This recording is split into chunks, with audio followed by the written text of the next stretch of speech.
Viewers, এই যে rice কুকারের কয়েলগুলো দেখতে পারতেছেন, এই রাইস কুকারের কয়েলগুলো আপনাদের ভাত হয় না বা ভাত হতে অনেক সময় লাগে। এটার কিভাবে বুঝবেন যে আসলে এটা ভালো আছে কিনা নষ্ট আছে? তো এই যে দেখেন, এটা হচ্ছে ভালো মানের কয়েল।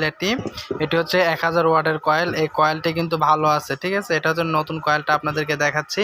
আর পুরনো যে রাইস কুকারের কয়েল পরিবর্তন করা হয়েছে, এই কয়েলগুলোর কিছু আপনাদেরকে সিস্টেমগুলো দেখাচ্ছি। দেখেন, এটা কিন্তু চাঁদের মতো বাঁকা হয়ে গেছে, যার কারণে আপনাদের যে স্টিলের যে বাটি বা আপনাদের হচ্ছে ননস্টিক যে বাটিগুলো আছে যেগুলো রান্না করেন, এই রান্নার বাটিগুলো আসলে এটার সাথে সঠিকভাবে বসে না। এই কারণে কিন্তু হিট বের হলেও ভাত কিন্তু একপাশে চাউল হয়ে থাকে আর রান্নাটা সঠিকভাবে হয় না। এটা টার্মিনাল সব কিছুই ভালো আছে, কিন্তু এটা সমস্যা হচ্ছে যে কয়েলটা দেবে গেছে, বাঁকা হয়ে গেছে। এই কারণে কিন্তু হিট বের হয় না, খুব কম বের হয়।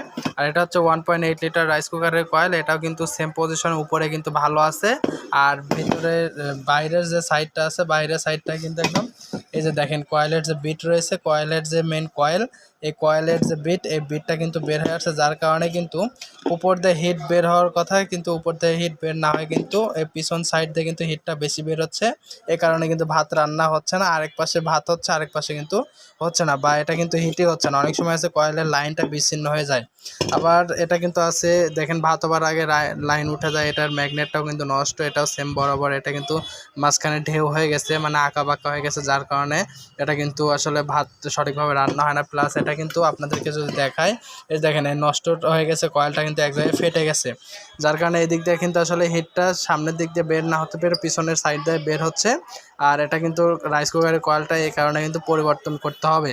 যদি রাইস কুকারের কয়েলটা পরিবর্তন না করেন, অনেক সময় এসে বডি হয়ে যেতে পারে বা বডি শক হতে পারে। তাই আপনাদের রাইস কুকারে যে কোনো সমস্যা আপনারা কমেন্ট করে জানিয়ে দেবেন। আর রাইস কুকারে কী সমস্যা, এই ধরনের সমস্যার ভিডিও পেতে আমাদের চ্যানেলটি সাবস্ক্রাইব করবেন এবং চ্যানেলটি ভিজিট করে দেখবেন যে রাইস কুকার সকল স্টেপ বাই স্টেপ আপনাদের রাইস কুকার সার্ভিসিং করার ভিডিও দেওয়া রয়েছে।